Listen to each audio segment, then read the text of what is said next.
Guys, so hand 3. Today's hand starts off with Ace Jack of Hearts. We're in the hijack here. Our decision about whether to 3-bet or call this hand is going to very much depend on who is behind. You can see we have a shorter stack in the small blind here and also a 32 VPIP in the big blind. So some reasonable evidence of recreational players at this table. So we do decide to flat here. The hijack range is extremely small. It looks a little something like this. There are not many combos in it at all at this rate structure, but that's not to say that it's a mistake to flat with the combos that are in here. And I do think that the EV of call goes up with these people at the table, and the EV of 3-bet really doesn't against a decent reg under the gun. At least I take this to be a reasonable player so far from what I've seen. They check, as is pretty customary. Most people are checking range out of position to the cold caller. The thought there is that the cold caller's range is just doing pretty well at this point. Villain actually goes for the check raise here, which is a very standard way to play. His sizing is indicative that he could be using hands like overpairs and ace jack in there and things like that. Plus, basically, and I think it's a pretty good check raise sizing because it allows him to encompass all of those hands for value. With Ace Jack of Hearts, I didn't think we had a pure bet. I thought we had a high frequency bet, and I was kind of just going into like a roughly GTO mode here. Going to be calling, obviously, in this spot. With Ace Jack, way too far up to be folding. Backdoor as well. Very weird turn card. This is the sort of turn card that would be good for our range in orthodox configurations, like when we're big blind or something and we call a flop c-bet, for example. We have a lot of 10x here if we bet call a flop as the button c-better in a single raise pot. You know, against the big blind, we have a lot of 10x here. I think when we're a cold caller and we've chosen to bet against the pre-flop raiser here, when we float bet the flop, we have a lot less 10x for two reasons. Firstly, there's just not going to be a load of 10x in the cold call range pre. And secondly, we're going to be checking a bunch of that 10x back on the flop. So I think mostly this is a bit of a brick for both ranges. Definitely a complete brick for Villain, but I think Villain is still allowed to do this with overpairs.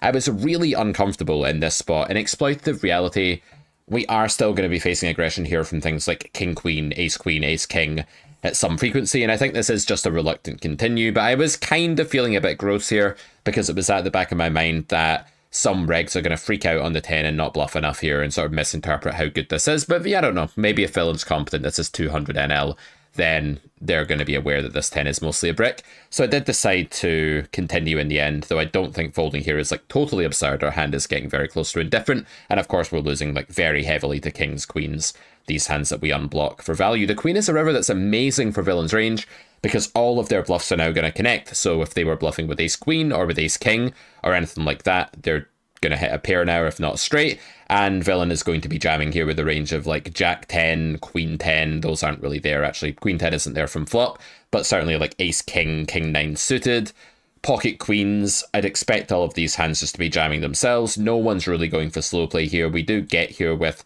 what is pretty much the bottom of our range, right? Like, okay, we could have king jack as well, maybe, but top pair is about as bad as it gets here, because if we had king queen, we've just hit the river. We don't really have 8-9 or queen 9 or anything like that on this node. And so yeah, I think we are literally at rock bottom of range in a spot where after Villain's checked, this is the crucial thing, we're going to be getting this range advantage because they are just so incentivized to just keep jamming river themselves for value. I thought in real life this is a spot where people aren't really checking king, queen, ace, queen, or pocket kings or pocket aces to call. They're mostly check folding that massive belt of hands, and indeed I do expect that to be the vast majority of the opponent's range here. So the lesson here really is, if you're in a spot where the opponent has aggressed and then checked on the river, continuously aggressed and then checked the next street, which is the river, they're going to have severely capped and weakened their range. Therefore, when you're at the bottom of your range, even if it's technically possible that you have a bit of showdown value, you're still going to want to go ahead and turn this hand into a bluff here. This is about relative hand strength.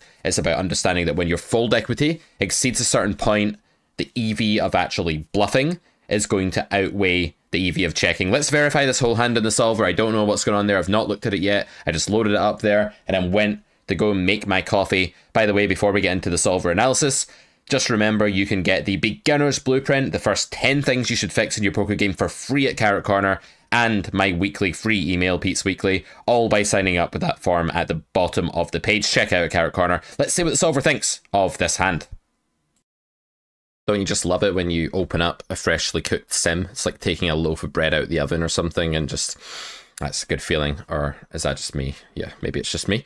But we have a very strong range here. So when Villain range checks, which I kind of locked in, but would be the strategy anyway, we're allowed to actually get something close to a range bet here. So the earlier the position that we've actually cold called in, the tighter and more concentrated around like queens, jacks, tens, nines, stuff like that our range is going to be. The main broadways we have here are also really high equity because they're going to be things like ace jack, ace queen, king queen, etc. So we just go for the small bet at very, very high frequency.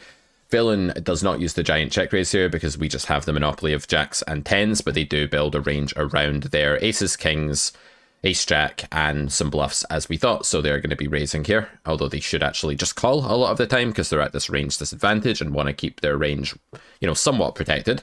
So they do go for the raise here, and we, of course, are going to be calling with the ace jack suited. We're actually allowed to 3-bet here, kind of small, with the ace jack, and then if they stick it in, we then become not indifferent, but if we have diamonds, we then like 3-bet fold, and if we have hearts or spades, we get it in.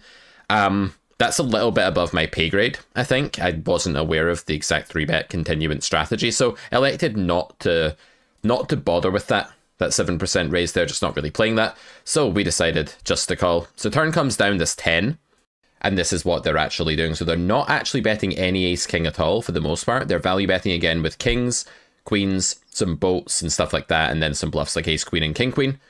And our ace jack is actually a 3-way mix, which is startling. Like, we're allowed to shove here because we're denying equity to some flush draws and king queens and ace queens and stuff like that.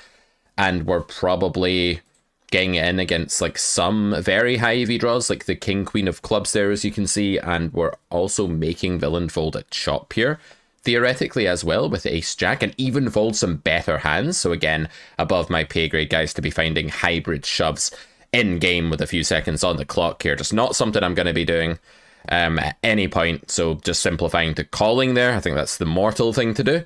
So we do call. The river comes this queen of diamonds, and this is actually like kind of a bad card for villain's range. You would think it would be good, right? Because you'd think ace king would be in there, but the solver isn't betting turn with this hand. I think in practice ace king is going to be in there. This will be a better card for villain's range. It won't be this sort of neutral, cagey spot where villain just has to check everything in real life, because I do think that humans have some ace king and stuff here, as I say.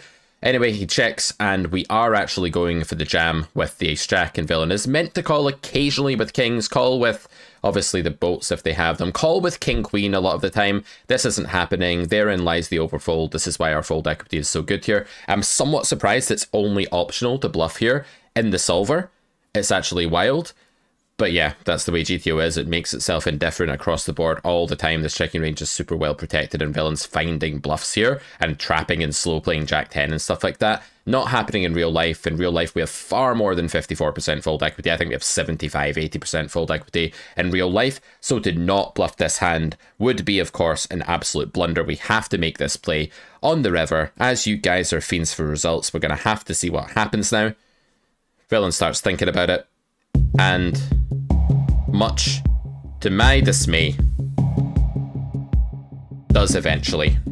Sadly.